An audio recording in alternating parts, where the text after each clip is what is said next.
Hello everyone, welcome to the 170 Q&A practice. Today we're going to start off with the transcript where the plaintiff will be questioning. Okay, ready? Mr. Brady, do you know a Mr. L.E. Pruitt? Yes. Had you discussed the insurance on the fixtures in Andy's Grill and Bar with Mr. Pruitt? Yes, I did. Did you have any correspondence with Mr. Pruitt regarding the fixtures for the restaurant? I received no correspondence from him. I wrote him one email after a couple of telephone conversations. Do you remember what was the nature of your conversation? What did he say to you, and what did you say to him?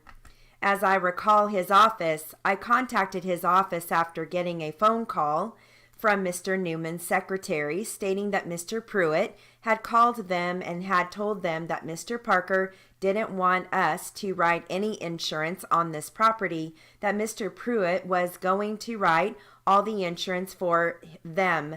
Please continue. Then I called Mr. Pruitt's office and explained to them that this contract, this master policy that we have, requires that all conditionally vended property be included under this blanket policy. Then, as a favor to him, I called the Metropolitan Underwriter's Office in Chicago, Illinois, and asked them if they cared to make an exception in this case. And in this particular case, I was advised by the head underwriter, Mr. Purcell, that he could see no reason why there should be an exception, that the contract provided that all conditional sales should be included under this policy. Okay, so I advised Mr. Pruitt by email that we were going to send it, that you were going to send it, that we were going to send out the policy. Do you have any way of establishing the dates of these conversations you had with Mr. Pruitt? They were prior to November 18 because it was on November 18 that I emailed Mr. Pruitt, November 18, 2010. Then it was November 18, 2010 that you sent Mr. Pruitt an email informing him of this? That is right. And in your conversation with Mr. Pruitt, did you inform him that this policy that Mr. Newman had? Your Honor, I object to the leading questions. Sustained. Did you inform Mr. Pruitt of the nature of the policy? I will object to the leading question, Your Honor. Sustained. The email is the best evidence. Do you have a copy of the email that you sent to him? Yes, I have. May I see it, sir? May I approach the witness, Your Honor? Yes. I have here an email to L.E. Pruitt Insurance Company, and it is signed by Thomas M. Brady. May I have this marked plaintiff's exhibit next in order for identification, Your Honor? It will be marked Plaintiff's 18 for identification. May I approach the witness, Your Honor? Yes. To clarify this is an email you wrote to Mr. Pruitt after you had discussions with him regarding insurance on the fixtures in Andy's Grill and Bar. Is that right? That is correct.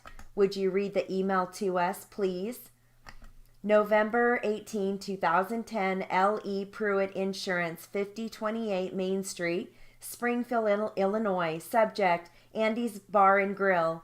Dear Mark, I didn't get back to the office in time to call you this afternoon, and since I am not planning on being in the office tomorrow morning, I decided to send you an email. This afternoon, I went to West Springfield Fixtures and discussed this matter with Mr. Newman. He stated that Mr. Parker had been in this location yesterday and mentioned nothing about insurance and wanted to talk with him about it before making any decision. He got Mr. Parker on the phone while I was listening on a third line. Mr. Parker said that he was well satisfied with the coverage under this certificate and he wanted to leave it as it is. I trust that you will be able to write the rest of the line for him. Sincerely yours, Brady and Moral Insurance by T.M. Brady. Mr. Brady, you indicated you had been an insurance broker for about 3 years. Prior to that, what was your business or occupation, sir? I was in insurance claims for approximately 13 years. May I approach the witness, Your Honor? Yes. Are you familiar with business interruption insurance? I am. I call your attention to People's 5 in evidence. This appears to be an insurance policy. It is. And is it a business interruption policy? It is. What are the limits on that policy if you can tell by looking at it, sir? The face amount of the policy is $550,000. In the event of a business interruption, how will this be paid to the owner of the business? I would have to examine the policy quite carefully to tell you. Does it state an amount per day on that? Yes, it states the rate of $4,000 per day. No further questions. Okay, we will switch transcripts.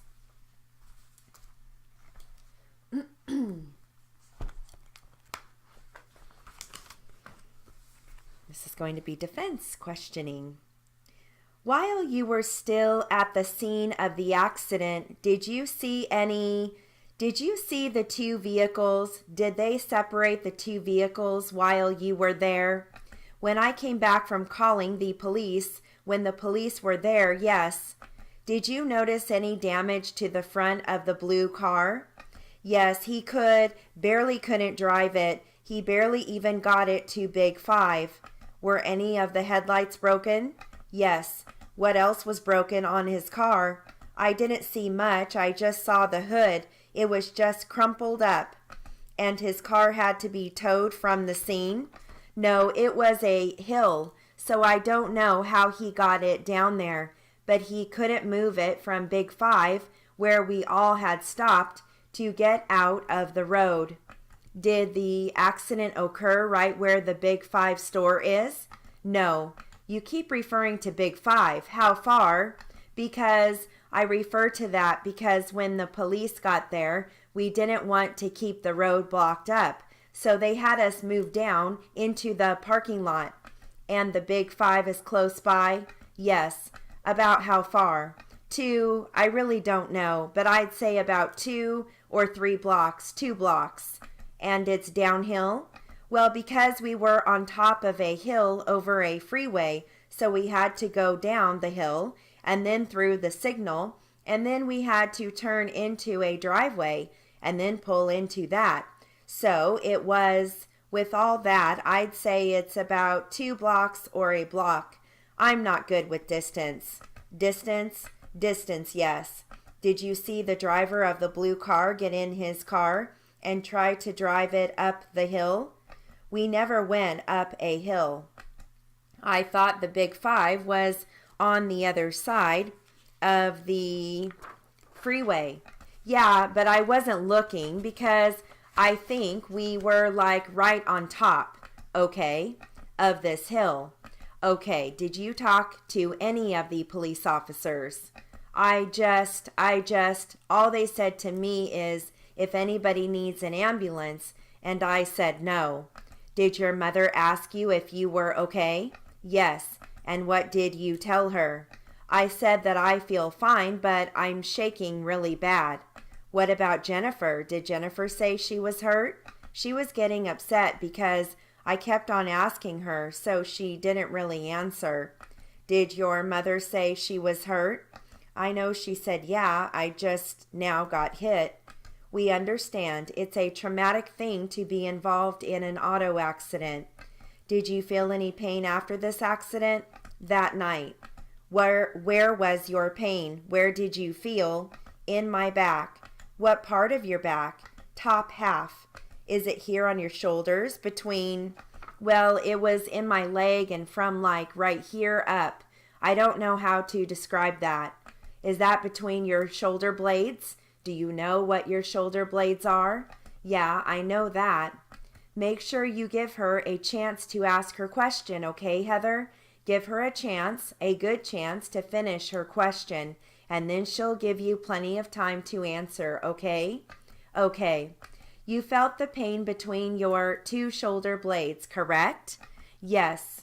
What did it feel like? It's hard to describe pain 2 years after it happened, but what did it feel like? It feels like somebody is grabbing your muscles and squeezing them. So it felt like a tightness? Yes. Other than between the shoulder blades, did you have pain anywhere else that night? On my neck. Okay, the same problem. So it was at your neck? Yes. The bottom part of your neck? Yes. Did you take anything after that? Advil. That night you took some Advil? Yes. Did it seem to help a little bit? No. Did your mother take you to a doctor? Yes.